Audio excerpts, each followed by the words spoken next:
बिस्मिल्लाहिर्रहमानिर्रहीम। स्टूडेंट्स, अभी हम लोग ये डिस्कस करेंगे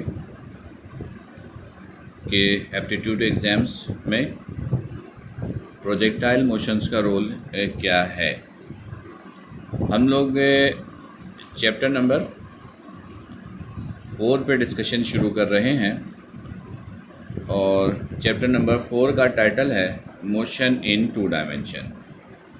तो स्टूडेंट्स, पहला क्वेश्चन से ये जनरेट होता है कि हमें ये कैसे पता चलता है कि बॉडी की मोशंस 1D है या बॉडी की मोशंस 2D है। स्टूडेंट्स, चेक करने का एक सिंपल सा एक मेथड है। देखिए, अगर बॉडी मोशंस के दौरान स्ट्रेट लाइन फॉर्म करे, स्ट्रेट पाथ प्रोड्यूस करे, तो इसका मतलब होता है कि बॉडी की जो मोशन है वो 1D है। जैसे फॉर एग्ज़ाम्पल कि अगर बॉडी मूव करे, पाथ इस तरह का बने, पाथ इस तरह का बने या पाथ इस तरह का बने, स्ट्रेट हो। अगर बॉडी मोशंस के दौरान इस तरह का पाथ प्रोड्यूस कर रही हैं तो इसका मतलब है कि बॉडी की मोशन 1D है। लेकिन अगर बॉडी मोशंस के दौरान इस तरह का पाथ बनाए, ये इसे कहते हैं स्फेरिकल कर्व। अगर बॉडी मोशंस के दौरान स्फेरिकल कर्व प्रोड्यूस करे तो हम कहते हैं कि बॉडी की जो मोशन है वो 2D है। इसे कहते हैं मोशन इन 2 डायमेंशन। स्टूडेंट्स, याद रखिएगा कि 2D मोशन जो है इसका दूसरा नाम होता है मोशन इन XY प्लेन। इसे हम मोशन इन 2D भी कहते हैं। अगर आप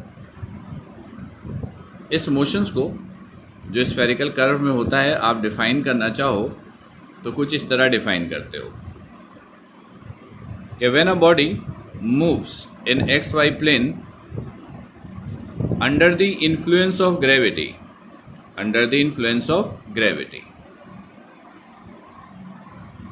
and path produce a spherical curve,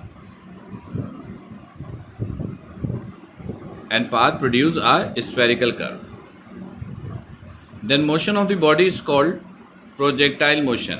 और प्रोजेक्टाइल मोशन का जो कंप्लीट फिनोमेना होता है उसे सिंपली प्रोजेक्टाइल कहते हैं।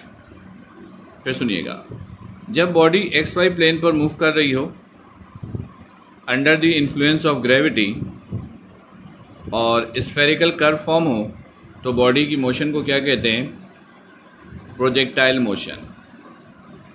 प्रोजेक्टाइल मोशन इन 2 डायमेंशन की एग्जांपल है। तो स्टूडेंट्स, स्फेरिकल कर्व तो बहुत सारी टाइप्स की होती हैं। देखिएगा, या प्रोजेक्टाइल मोशंस के दौरान पाथ बहुत सारी बन सकती हैं। ये बन सकती है, ये बन सकती है, इस तरह का पाथ बन सकता है। लेकिन हम लोग इस लेवल पर हर तरह के पाथ को डिस्कस नहीं करेंगे। इस लेवल पर हम लोग जो प्रोजेक्टाइल मोशन को डिस्कस करेंगे उसमें पाथ कुछ इस तरह का बनना चाहिए। इसे हम लोग सिमेट्रिकल पाथ कहते हैं।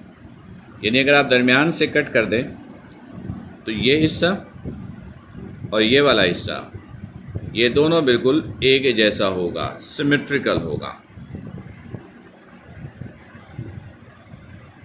लेकिन एक क्वेश्चन अराइज होता है कि जब बॉडी XY प्लेन पे मूव कर रही हो या प्रोजेक्टाइल मोशन हो तो इस तरह का सिमेट्रिकल पाथ कब बनता है?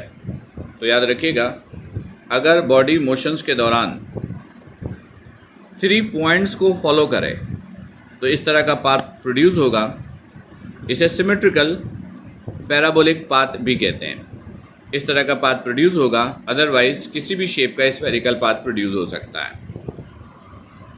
अगर बॉडी मोशंस के दौरान अपने ग्रेविटेशनल एक्सेलरेशन को कांस्टेंट रखे, यानी ग्रेविटेशनल एक्सेलरेशन जो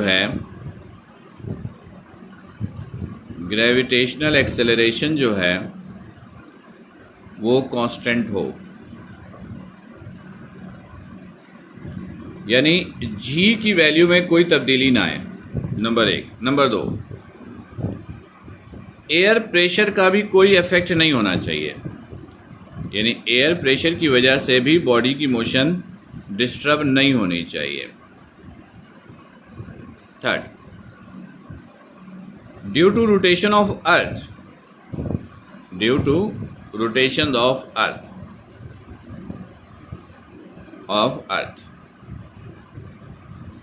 भी बॉडी की मोशन डिस्टर्ब नहीं होनी चाहिए, यानी अर्थ की रोटेशन का भी कोई इफेक्ट नहीं होना चाहिए। अगर बॉडी मोशंस के दौरान इन तीनों पॉइंट्स को वेरीफाई करे तो बॉडी की मोशंस के दौरान पाथ इस तरह की फॉर्म होगी। अच्छा, इस लेवल पर जो एमसीक्यूज आपसे पूछे जाएंगे उसमें आपको ये अज्यूम करना है कि बॉडी मोशंस के दौरान इन तीनों पॉइंट्स को वेरीफाई करता है और मोशंस के दौरान इस तरह का बिल्कुल सिमेट्रिकल पाथ प्रोड्यूस हो रहा है, राइट। तो स्टूडेंट्स, पहले कुछ पॉइंट्स क्लियर कर दूं या मैं क्वेश्चन पूछता हूं, आप आंसर देते जाइएगा। प्रोजेक्टाइल मोशन में इनिशियल वेलोसिटी को आप किससे प्रेजेंट करते हो? v नॉट से। फाइनल वेलोसिटी को किससे प्रेजेंट करते हो? v से। तो पहला सवाल, पीक पॉइंट पर बॉडी की वेलोसिटी क्या होती है? तो याद रखिएगा, पीक पॉइंट पर बॉडी की जो फाइनल वेलोसिटी है v, वो वेलोसिटी के x कंपोनेंट के इक्वल होता है। किसके इक्वल होता है? x कंपोनेंट के। पीक पॉइंट पर वेलोसिटी का y कंपोनेंट, वेलोसिटी का y कंपोनेंट 0 होता है। पीक पॉइंट पर वेलोसिटी का y कंपोनेंट क्या होगा? 0। अच्छा, अगर आप इसे कंपोनेंट्स में डिवाइड कर दें तो ये हो जाएगा v नॉट x, ये हो जाएगा v नॉट y। तो v नॉट x ये इक्वल हो जाएगा v नॉट कॉस थीटा के, और v नॉट y ये इक्वल हो जाएगा v नॉट साइन थीटा के। Agree student? ठीक है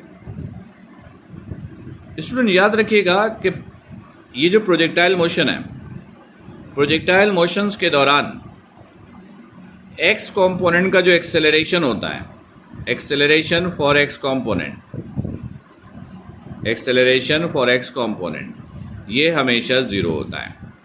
और y कंपोनेंट के लिए जो एक्सेलरेशन है वो g के बराबर होता है, क्योंकि during the projectile motion body हमेशा ग्रेविटी के इन्फ्लुएंस में मूव करती है।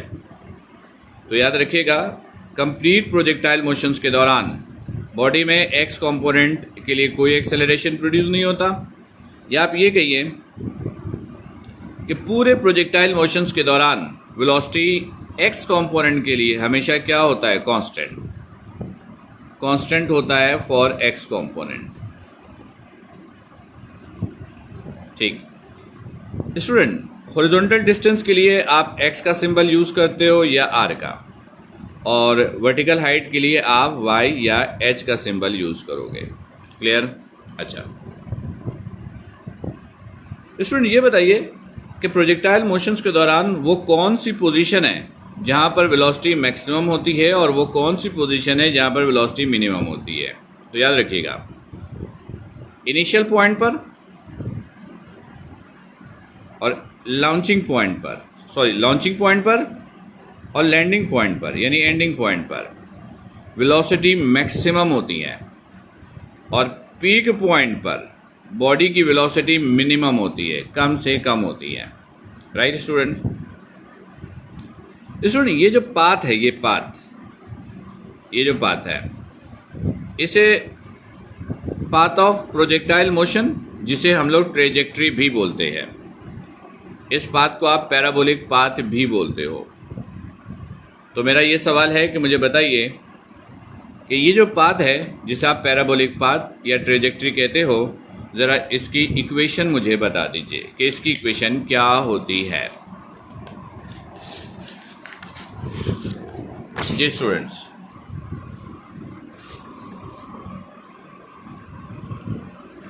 Path of projectile motion is called, याद रखिएगा, इसे हम लोग कहते हैं ट्रेजेक्ट्री। इसे आप क्या कहोगे? ट्रेजेक्ट्री। और अगर हम इसकी इक्वेशन पूछ लें, तो y is equal to ax minus half B x square. इसे पैराबोलिक की इक्वेशन भी कहते हैं। ऐसा पैराबोलिक जिसका वर्टेक्स जो है वो ओरिजिन पे नहीं होता, जिसका सेंटर पॉइंट जो है वो ओरिजिन पे नहीं होता। इसमें a और b ये दो कांस्टेंट वैल्यू है, x और y, x हॉरिजॉन्टल डिस्टेंस है, y वर्टिकल डिस्टेंस है। स्टूडेंट्स, नॉर्मली ट्रेजेक्ट्री से रिलेटेड MCQs पेपर में नहीं पूछे जाते हैं, फिर भी ये पॉइंट ज़रा आप याद रखिएगा। स्टूडेंट, आप ज़रा ये बताइए कि प्रोजेक्टाइल मोशंस के दौरान बॉडी जो हाइट कवर कर रही होती है वो हाइट मालूम करने का फॉर्मूला क्या होता है? तो हाइट का फॉर्मूला होता है v0 square sine square theta over 2g। ये हाइट मालूम करने का फॉर्मूला है।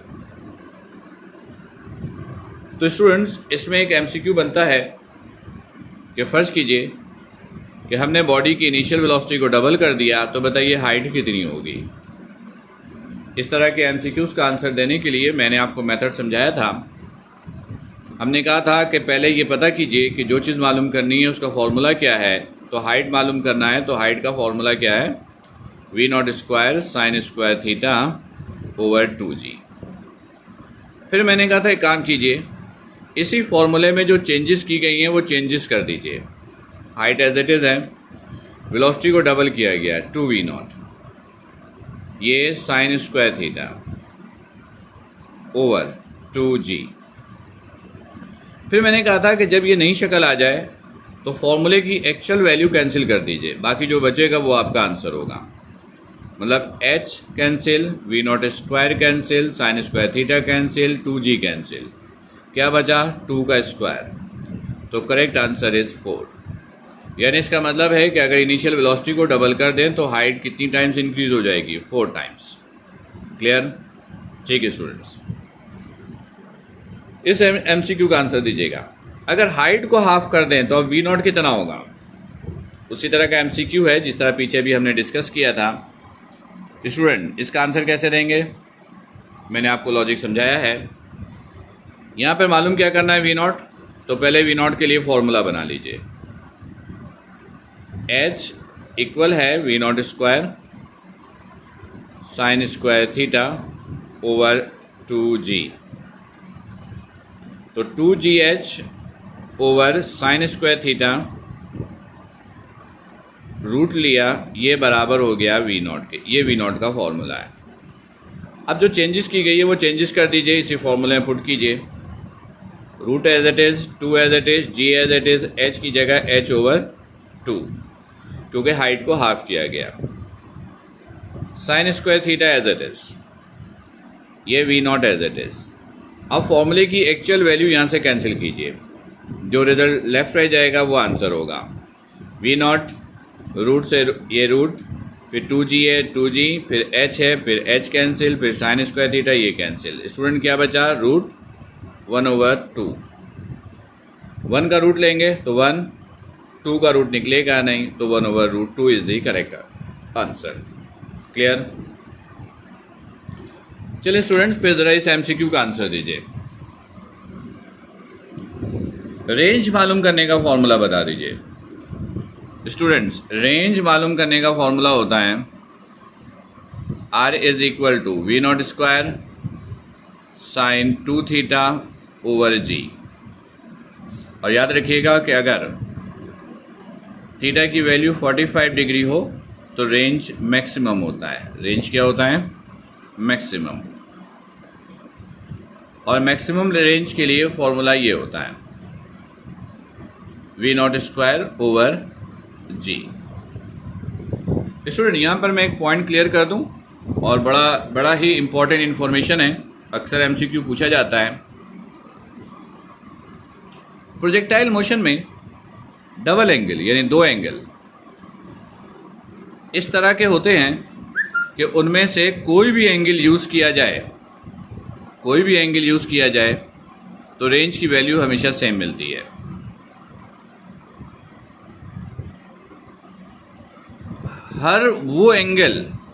हर वो पेयर ऑफ एंगल जिसका सम 90 डिग्री हो, जैसे 15 डिग्री 75 डिग्री, 30 डिग्री 60 डिग्री, जैसे 20 डिग्री 70 डिग्री। देखिए इन दोनों का सम 90, दोनों का सम 90, दोनों का सम 90। तो इन दोनों एंगल के लिए रेंज हमेशा एक ही मिलेगा। यानी आप अगर प्रोजेक्टाइल मोशन 15 डिग्री से करवाएं या 75 डिग्री से करवाएं तो रेंज यानी लेंथ, हॉरिजॉन्टल लेंथ एक ही मिलेगी। 30 डिग्री 60 डिग्री दोनों का सम 90 है, दोनों के लिए रेंज सेम मिलेगा। हर वो दो एंगल जिनका सम 90 डिग्री होगा उन दोनों के लिए रेंज क्या होगा, सेम। तो इसी बेसिस पर एक इस तरह का MCQ पेपर में पूछा जाता है, जैसा कि MCQ आपके स्क्रीन पे आपको नज़र आ रही है।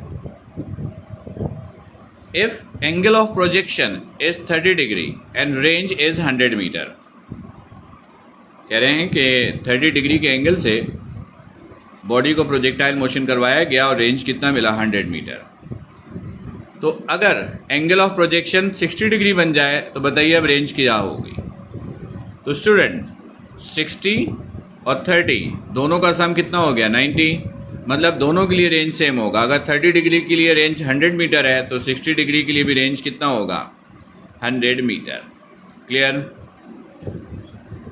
स्टूडेंट्स? एक MCQ कुछ इस तरह का पूछा जाता है, याद रखिएगा कि फॉर मैक्सिमम रेंज, ये रिलेशन याद रखिएगा, ये भी MCQ में पूछा जाता है कि maximum range 4 times of maximum height के बराबर होता है। Maximum range 4 times of height के बराबर होता है। एक इस तरह का MCQ पूछा जाता है कि अगर रेंज हाइट के बराबर है, रेंज अगर हाइट के बराबर है तो बताइए एंगल की वैल्यू क्या होगी। इसका आंसर कैसे देंगे? आप रेंज और हाइट दोनों का फॉर्मूला यूज़ कीजिए। V0 square sine 2 theta over जी, V0 square sine square theta over 2g, जी से जी कैंसिल, V0 स्क्वायर से V0 square cancel. Sign 2 theta ये इक्वल होता है 2 साइन थीटा कॉस थीटा, और ये साइन स्क्वायर थीटा ओवर 2 रह गया। एक साइन थीटा से एक साइन थीटा कैंसिल, 2 को इधर ले आइए, 4 is equal to sine theta over cos theta. ये हो गया टेन थीटा। टेन थीटा किसके बराबर हो गया, 4 के। तो थीटा इक्वल हो गया टेन इनवर्स 4 के। तो जो लोग MCAT के स्टूडेंट्स हैं वो तो टेन इनवर्स 4 बगैर कैलकुलेटर के नहीं निकाल सकते, वो ऑप्शन ऐसे ही गिवन होगा। लेकिन जो लोग ECAT के स्टूडेंट्स हैं वो यहाँ पर कैलकुलेटर यूज़ करेंगे अगर कैलकुलेटर अलाउड है तो। अदरवाइज़ ये रिलेशन याद रखिएगा, ये तकरीबन 76 डिग्री होता है इस रिलेशन के लिए, ये ज़रा याद करके रखिएगा। जब थीटा की वैल्यू 76 डिग्री है तो रेंज और हाइट ये आपस में क्या होता है, इक्वल। तो इस रिलेशन को ज़रा याद रखेंगे। स्टूडेंट्स इसी तरह ज़रा बताइए कि टाइम मालूम करने का फॉर्मूला क्या होता है। तो T बराबर होता है 2V0 साइन थीटा ओवर जी। ये प्रोजेक्टाइल मोशन में टोटल टाइम मालूम करने का फॉर्मूला है, यानी यहाँ से लेकर यहाँ तक।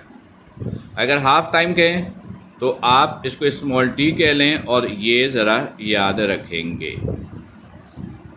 Clear students? स्टूडेंट्स ये बहुत सारी इंपॉर्टेंट इन्फॉर्मेशन थी, इन तमाम पॉइंट्स को अच्छी तरह याद रखिएगा। इसी बेसिस पर MCQs बनते हैं। फर्दर MCQs के लिए हम लोग अगले सेगमेंट पर आते हैं। Thank you.